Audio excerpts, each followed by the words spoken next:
Hello. This is a Code Blue transmission from MI23 headquarters. It contains classified information of a highly sensitive nature concerning Her Majesty's government. If you are a hostile power or involved in a covert war against Great Britain, we ask that you now kindly switch off your television set. Thank you. Fellow operatives, Britain and the world is in crisis. As you know, since December the 17th, 1950, our global meta-government has controlled the world through fear and propaganda, with such useful fictions as the Cold War, NASA's moon missions, and the Beatles. The obvious logistical irritations presented in maintaining this global charade, political assassinations, covert wars, genocide, and so forth, were addressed in 1973, where Dr. Mosif J. perfected the Fluffington process.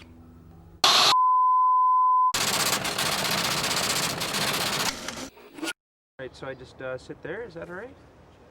Okay. It's not an expensive piece. Don't hold it. All right. No, it was difficult, to completely retask an adult mind with all its assumptions and prejudices. It was pretty damn hard.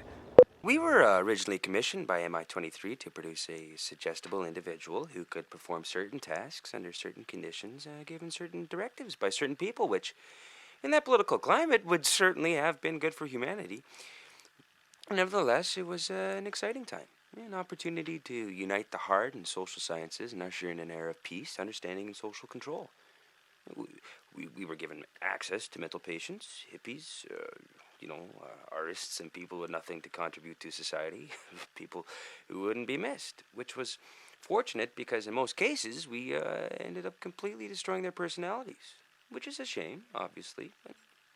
But our brief was to manipulate personalities. Control an individual human mind, we were attempting to overlay traits like obedience, loyalty, ruthlessness. We wanted to create the perfect Manchurian candidate, so to speak. This is the closest we ever got. You got an ashtray? Anybody? No. Feel alright?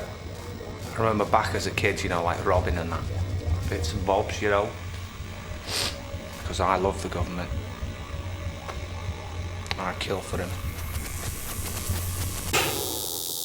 The perfect Mancunian candidate.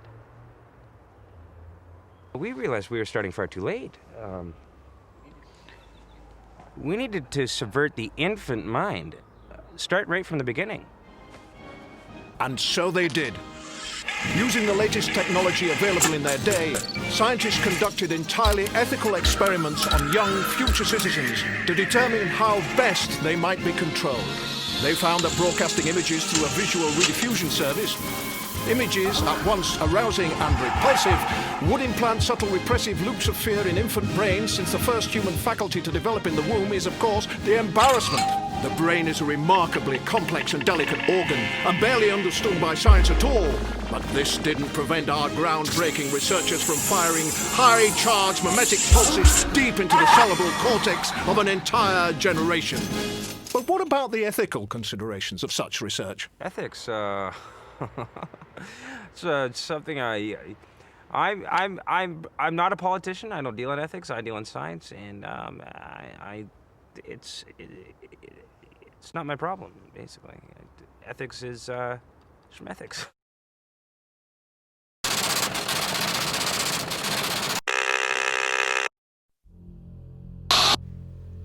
We were, as you know, successful. With our citizens pacified and categorized from the very first, leading productive, hard-working, and unquestioning existences. It seems, however, that we may have become complacent. Over the last few months, some of our operatives have been decommissioned. And what makes it galling is that we're not doing it. Russia blames China, China blames America, and the Yanks blame Cuba. We need answers, and quickly. Which is why we've taken the unprecedented but unavoidable step of activating some of our less capable agents.